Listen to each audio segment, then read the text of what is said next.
like an enormous seafood. He never sleeps, he says. He says he'll never die. He bows to the fiddlers and sashays backwards and throws back his head and laughs deep in his throat. And he is a great favorite of the judge. He wants his hat. Necesito tu ayuda. Me funaron y la universidad me está cogiendo de nuevo, por lo que se retrasaron todos los planes. Tengo que tener un análisis pero en fa. ¿Análisis rápido? Pero si sabes que yo me la paso con personajes cósmicos. ¿No podías buscar algo como Lewis? Un personaje indie no tendría la suficiente repercusión para que vuelva a ameritar un análisis. Necesito que exprimas tu cerebro para conseguirme a alguien. Pues solo se me podría ocurrir. ¿O no? Es perfecto.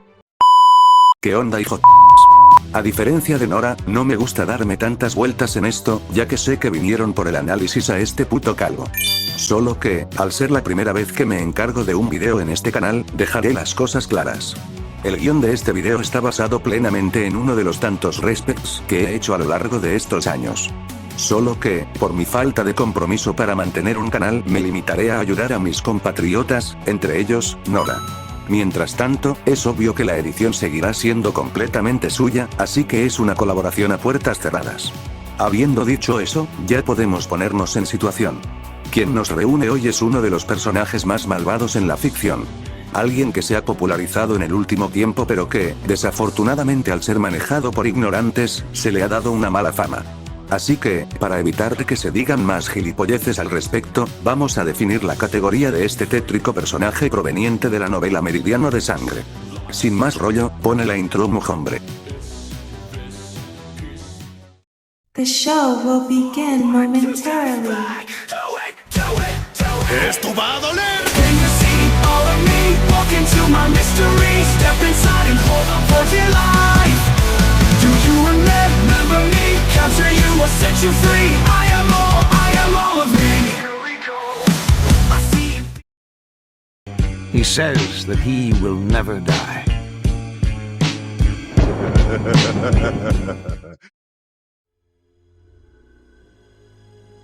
Cada hombre reside temporalmente en su prójimo, y este en aquel, y así sucesivamente en una infinita cadena de ser y de testigo hasta los más remotos confines del mundo.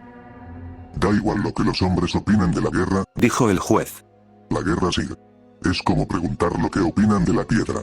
La guerra siempre ha estado ahí. Antes de que el hombre existiera, la guerra ya lo esperaba. Nada se sabe del origen del juez Holden, si a uno lo diese por indagar en su historia terminaría aturdido, al borde de un vacío sin comienzos que determinar. Su historia conocida comienza con la banda Glantón, a la cual salvó después de que estos hubiesen sido prácticamente masacrados por los apaches. Tras este incidente tan conveniente, el juez se uniría a la banda, viajando a través del desierto américo-mexicano, tomando encargos de los gobernadores de las villas que visitaban, siendo en la gran mayoría de casos trabajos relacionados con el exterminio y deshuelle de tribus indígenas. Su vida de exterminio se vería alterada cuando 3 nuevos hombres se integraron a la banda, Todd Bain, Batcat y el Chaval, con este último llamando especialmente la atención de Holden, quien supo ver el pequeño vestigio de bondad que aún anidaba en el corazón del joven chico de 16 años, haciéndolo su objetivo el destrozar este último resquicio de luz para convertir al Chaval en un miembro puro de la banda.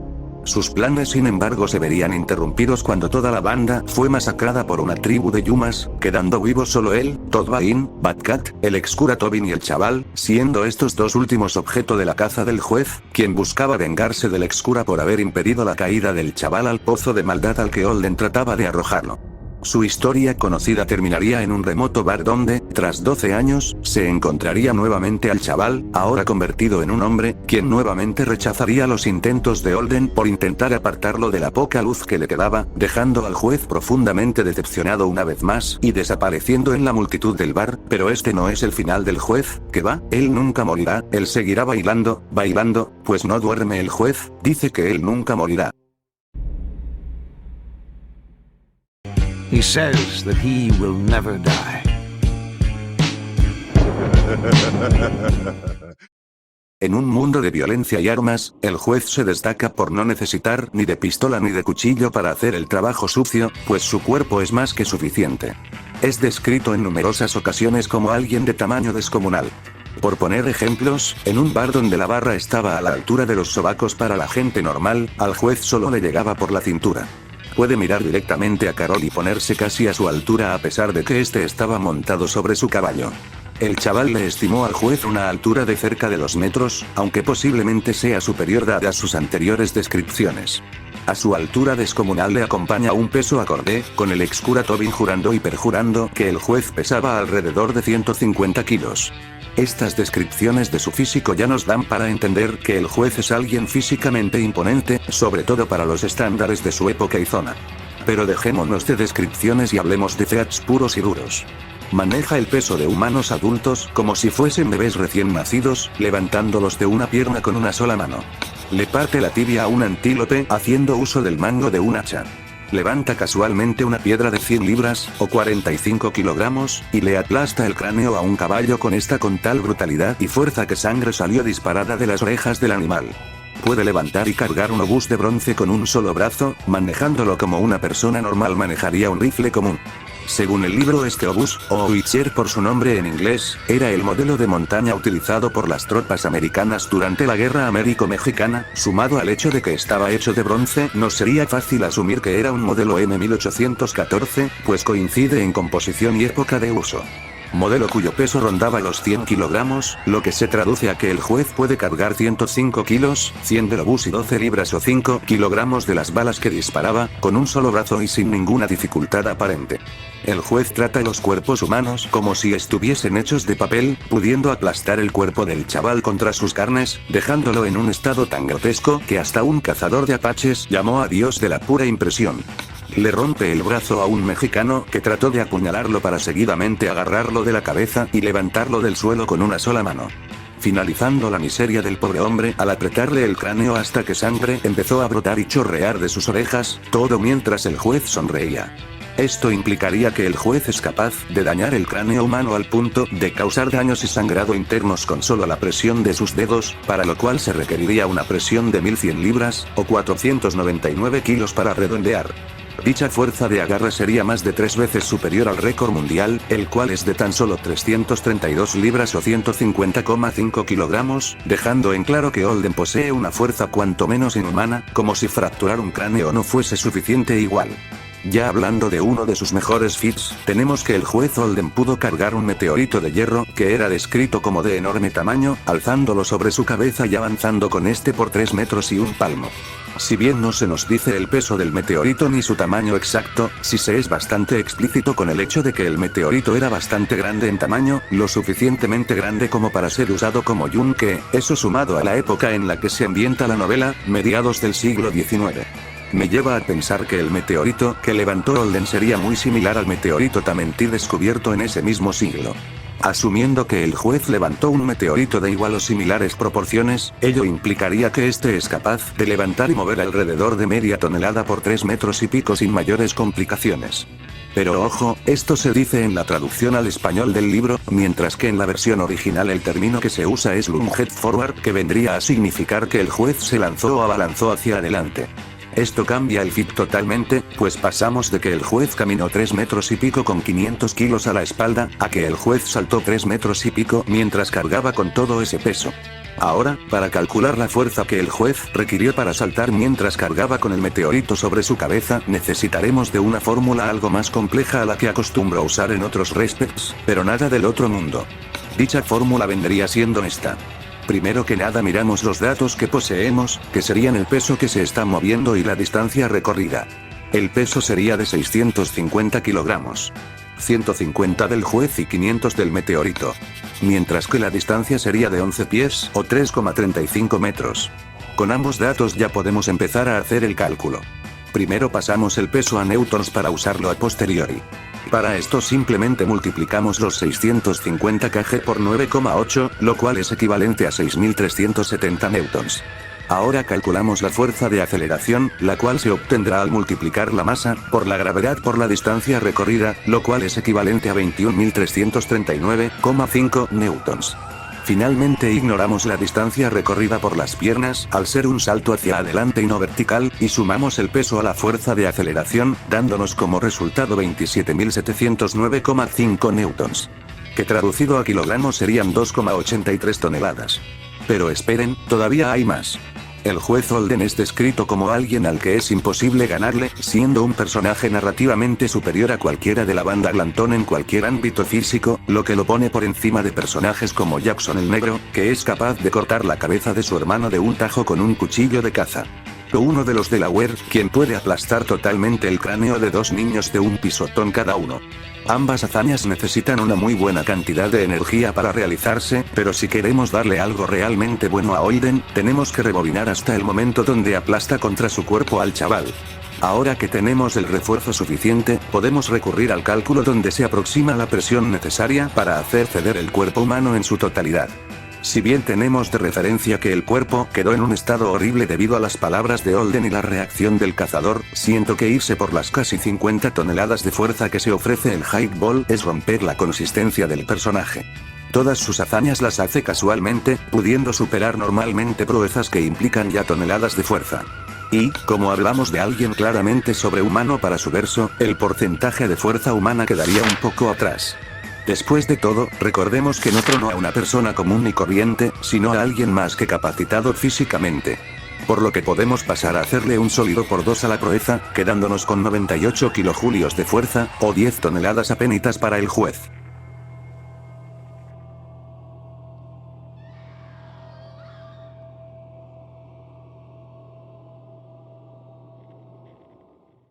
He says that he will never die.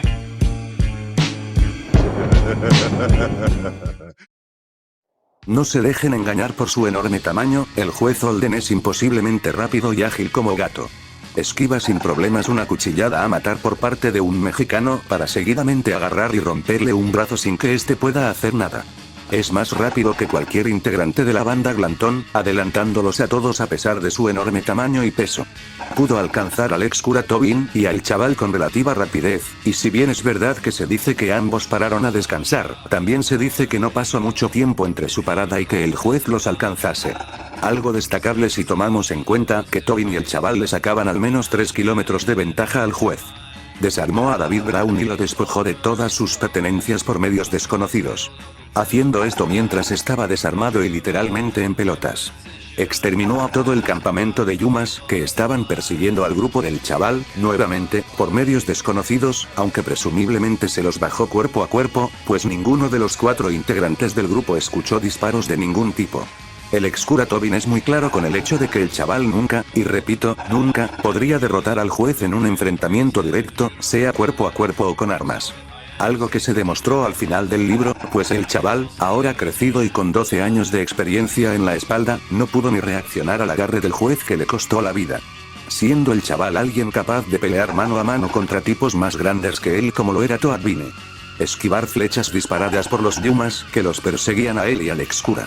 E inclusive reaccionar al disparo de un rifle por parte de un soldado del ejército de Elías, quienes se caracterizaban por su destreza y puntería.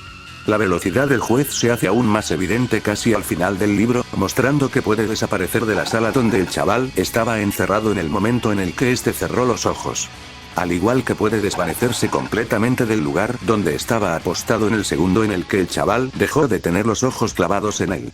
Ambos feats, pero sobre todo el segundo, muestran cómo el juez es perfectamente capaz de cerrar distancias considerables en meros instantes, burlando a quienes lo dejan de mirar, aunque sea por un momento. Ahora, si bien es verdad que no hay una distancia determinada para ninguno de los dos feats, podemos asumir la distancia normal a la que un ojo puede ver con normalidad, pues el chaval habla del juez como si éste estuviese a una distancia cuanto menos prudencial, la suficiente para que el chaval no se sintiese inmediatamente amenazado. Lo que equivaldría a unos 6 metros, podrían ser un par más o un par menos, pero usaré este valor al ser el más exacto posible. Ahora recordemos algo. Se dejaba muy en claro que Holden era alguien enormemente superior al chaval, quien ya se las arreglaba para esquivar flechas y superar la puntería de tiradores expertos. Por ende, utilizaremos el valor Ft, asumiendo que Holden podría superar la vista humana promedio. Si bien, el número de FPS varía según el estudio, vamos a usar el estándar, que es 30. Dividiríamos un segundo entre 30, tiempo que tarda Holden en moverse al menos 6 metros. Esto le daría una velocidad subsónica consistente sin muchas complicaciones.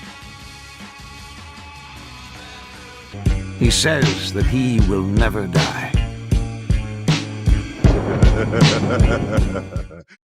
De sus aspectos más notables, el juez ha amasado un gran mar de conocimientos, los cuales usa para su retorcido beneficio. Puede hablar una variedad considerable de idiomas, de los cuales se encuentran el español, el alemán, latín, e inclusive holandés, el cual lo aprendió al vuelo al escuchar a un holandés nativo. Tiene amplios conocimientos sobre temas varios como la paleontología y la geología. Al igual que conoce a detalle la historia y pasado de los lugares que visita. Tiene un don con las palabras, usando sus conocimientos en jurisdicción y un lenguaje fluido para sacar a sus compañeros de la banda glantón de apuros sin necesidad de pegar un solo tiro. Es un maestro al momento de leer a las personas, pudiendo descifrarlas con tan solo ojear su vestimenta y sus expresiones faciales. Logrando ver incluso a través de la pantomima del chaval, quien logró convencer a toda la banda glantón de que él era tan asesino de apaches como ellos, a todos menos al juez. Puede manipular a las personas tan fácil como respira, pudiendo engañar a todo un destacamento de policía, haciéndoles creer que todos sus crímenes, entre los que se contaban la pedofilia y el descuartizamiento de menores, habían sido cometidos por el chaval. Al igual que convenció a más de 100 indios de que él y su banda se habían quedado sin pólvora con el fin de atraerlos para así tener tiro fácil.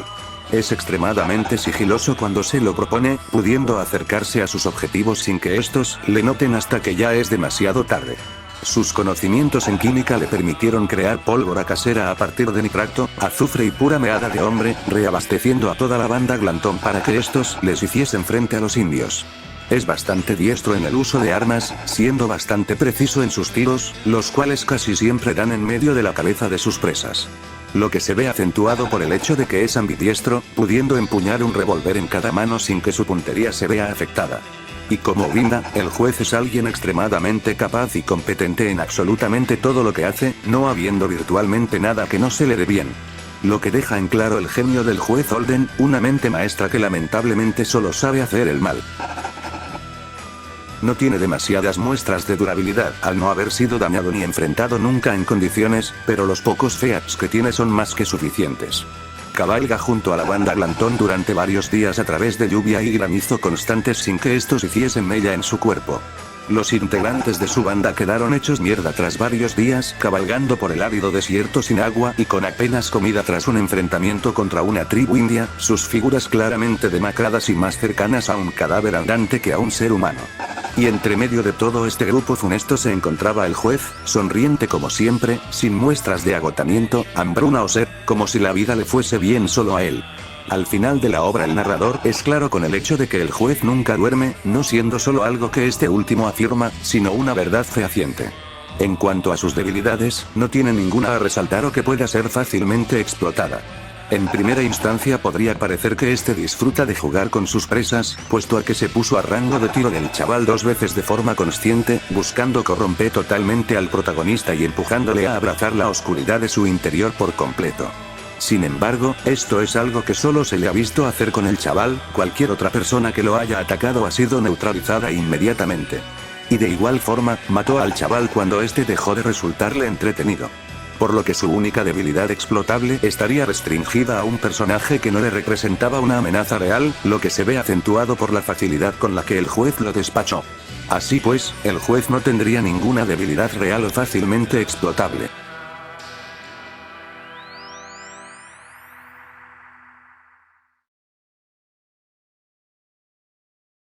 He says that he will never die. La inmortalidad del juez se pone en duda aún a día de hoy, pero viendo sus descripciones a lo largo del libro y todo lo ya mencionado en el respecto, me inclino a creer que, efectivamente, el juez no puede morir. Tipo 1, vida eterna. El juez repite en múltiples ocasiones que él jamás morirá, presumiblemente haciendo alusión a morir de vejez. Lo que se ve reforzado por el hecho de que el juez parece no envejecer en lo más mínimo, viéndose prácticamente igual incluso después de más de una década. Tipo 2 y 4, resiliente y amortalidad. El chaval y el excura Tobin implican que el juez no es un ser humano, y por ende, no puede ser derrotado o dañado por medios convencionales como lo serían las armas de fuego. Al juez se le ha visto portando una gran cantidad de armas, pero si hubiese que destacarlas de preferencia serían 2 revólveres Colt Dragoon de 5 disparos cada uno, los cuales puede usar simultáneamente gracias a que es ambidiestro. Con las balas de dichos revólveres, pudiendo alcanzar velocidades de hasta 377 metros por segundo en el mejor de los casos. Y, según la obra, un solo disparo de uno de estos revólveres tiene la suficiente potencia como para abrir boquetes del tamaño de puños en un cráneo humano. Un rifle Wesson personalizado, engastado en plata alemana y con un grabado que decía, "Y estoy en Arcadia". Dicho rifle debería tener una distancia efectiva de alrededor de 500 metros. O inclusive de 1 kilómetro de distancia, y viendo que quien acertó dicho disparo fue un Delaware Random, el juez debería poder acertar tiros a una distancia similar o inclusive mayor. Con las balas del rifle teniendo una velocidad ligeramente inferior a las de los revólveres Colt Dragoon pero con un mayor alcance, siendo más usado en casos donde la distancia y la precisión priman sobre la cadencia y la velocidad. Tiene en su haber un enorme cuchillo de caza al igual que todos los miembros de la banda Glantón, el cual usa principalmente para arrancarles la cabellera a los indios que mata. Por último, se la ha visto cargando un obús de montaña cargado con una bala de 12 libras. La potencia de dicha arma sería muy superior a la de cualquier rifle Wesson por obvias razones, sin embargo, nunca se le ha visto usar dicho obús en combate y no es un arma que cargue habitualmente, por lo que su uso sería bastante situacional. Como tal tiene pocos hacks, pero los que deja ver muestran que el juez no tiene nada de humano. Autosustento tipo 2 y 3. El juez no parece requerir de agua ni de comida, pudiendo estar en el desierto mexicano durante un tiempo indeterminado sin una mísera cantimplora o una pizca de comida. De igual forma, este no necesita de descansar ni de dormir. Corrupción. Es implicado que sus palabras tienen la propiedad de corromper el corazón de aquellos quienes las escuchan, sacando a relucir la maldad más pura del hombre, haciendo que toda una multitud de personas se ría después de matar brutalmente a un cura a causa de las acusaciones del juez, quien luego admitió que ni siquiera lo conocía. Precognición. Supo que el chaval iba a sacar una flecha no marcada, por lo que se lo quedó mirando para que este cambiase de elección, terminando por agarrar una flecha marcada que lo forzaría a ejecutar a sus compañeros moribundos. Supo de alguna forma por dónde iba a pasar la banda Glantón, encontrándolos casualmente en su momento más bajo, haciendo que estos dependiesen ciegamente de él, lo que facilitó su posterior integración en la banda. Clarividencia. Pasó por donde se encontraba el imbécil justamente en el momento donde este se estaba ahogando, lo que le permitió salvarle la vida para luego usarlo en su beneficio. Tenía conocimiento de los destinos de Shelby Tate, a quienes el chaval dejó a su suerte, lo cual debería ser imposible ya que el juez se separó del chaval y su grupo mucho antes de que eso ocurriese. Sería incluso más notable en el caso de Tate, ya que su abandono ocurrió a varios cientos de kilómetros de donde se encontraba el juez. Inmersión y manipulación onírica. Parece ser capaz de aparecerse en los sueños de las personas, en este caso, se adentró en los sueños del chaval para mostrarle todos los crímenes que éste había cometido. Resistencia a altas temperaturas y posible piroquinesis. No se ve afectado al ser envuelto totalmente por las llamas, con el narrador implicando que estas son intrínsecas a la naturaleza del juez.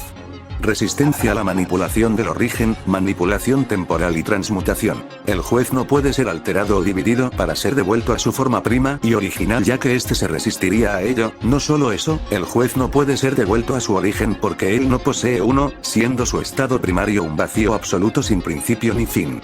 Y esto sería todo lo que el juez Holden tiene por ofrecer. Sin duda, uno de los personajes más interesantes que haya visto nunca, con un carisma que es solo equiparado por su maldad sin fondo. Sin más que añadir, les dejo con la ficha. It makes no difference what men think of war. War endures. As well ask men what they think of stone. War was always here. Before man was, war waited for him. The ultimate trade awaiting its ultimate practitioner.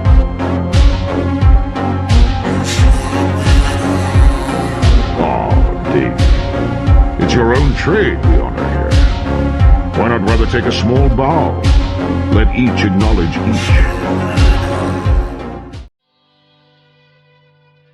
Excelente trabajo, Frankie, genuinamente hiciste valer el tiempo con este personaje. Muchas gracias, pero ¿te has dado cuenta de algo? Por supuesto que sí. Eso no, imbécil. Estamos haciendo análisis a la peor escoria imaginable en Semana Santa. La verdad, ya muchos méritos tenemos para caer directamente al infierno. Esto solo es una nota más para el chamuco. Buen punto. Y nada más estrellitas. Dudo que esta sea la última vez que vean a Frankie, así que esperamos que hayan disfrutado este video. Honestamente no tengo idea qué es mi siguiente paso en videos, ya que mi agenda anda bien inestable. Para no alargar más, lo dejaremos aquí. ¿Algo que quieras decir, Frankie? Bueno, creo que solo... Feliz Semana Santa a todos. Ahora que lo pienso que sería peor cabrón. perder una competencia de pendejos o ganarla.